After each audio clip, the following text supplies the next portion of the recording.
Hello, my dear children. Hope you're doing good. So, let's resume our English classes from today. My dear children, you must have watched many movies having double roles, right? Where something happens to the main lead and the other actor who looks similar to that of the main lead learns the lifestyle of that actor and replaces him or her in emergency and to fool the villains in the movie, something like that. You must have watched these kinds of movies. So, the actor who learns the role of another actor and replaces him or her in emergency is called an understudy. So, my dear children, today we will look into such kind of story given in your English literature book, chapter number 5, The Adventures of an Understudy, written by Sir Anthony Hope Hawkins, popularly known as Anthony Hope. He was born in London in 1863 and was trained as a lawyer and barrister. By 1893, he had published 5 novels, become a successful barrister, and taken some part in politics. His first novel was A Man of Mark, but it was his works The Prisoner of Zenda and its sequel Rupert of Hentzau which brought him to prominence. By writing 2 chapters a day, Hope finished the novel The Prisoner of Zenda in a month. At once, it became enormously popular and was soon dramatized. Although he wrote more than 30 novels and 10 plays and considered Double Harness his best work, Hope will always be remembered as the author of The Prisoner of Zenda. Children, some of his other works are The Heart of Princess Osra, Frosso, Dolly Dialogues, The King's Mirror, A Man of Mark, Half a Hero. So let's look into the summary of the chapter for your better understanding. The Adventure of Understudy is an excerpt, that is, a small part from the novel A Prisoner of Zenda.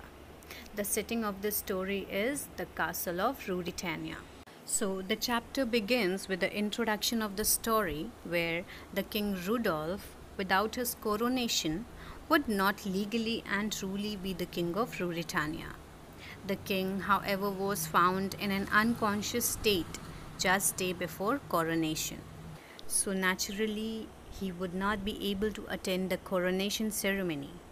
So, in order to prevent Black Michael, the king's half brother, from succeeding the throne, Rudolph's advisors persuade Rassendyll, who has similar looks to that of the king Rudolph, to impersonate him and attend the coronation instead of the king.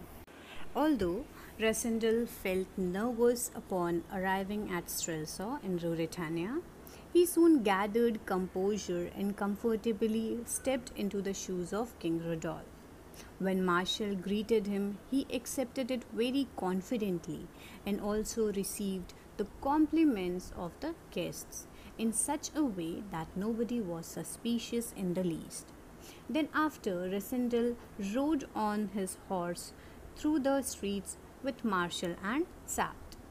As they rode slowly to the royal palace, on the street they saw the excitement of people of Ruritania.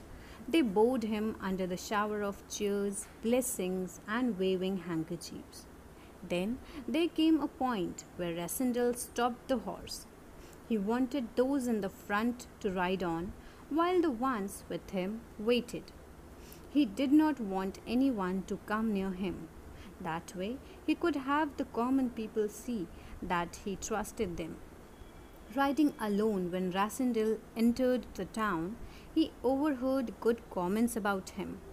In the crowd, when Rassendyll entered the church for the proceedings of the coronation, 2 faces struck him: the face of King Rudolph's fiancée Flavia and the face of King Rudolph's half-brother Black Michael.